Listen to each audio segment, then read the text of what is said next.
غزل فیصل ہاشمی، آواز حسین فرید۔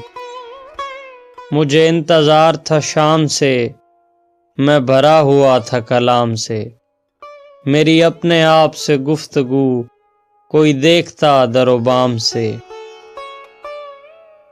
کوئی نہر تھی نہ درخت تھا، یہ کئی زمانوں سے دشت تھا، یہاں شہر بستے چلے گئے میرے دل میں تیرے قیام سے۔ میری بزم سے وہ چلا گیا تو پتہ چلا اسے رنج تھا، اسے رنج تھا کہ میں دیکھتا، میں پکارتا اسے نام سے۔ یہ جو تجھ میں اتنا جمال ہے میرے آئینے کا کمال ہے، تیرا رنگ ملتا ہے پھول سے، تیرے ہونٹ لگتے ہیں جام سے۔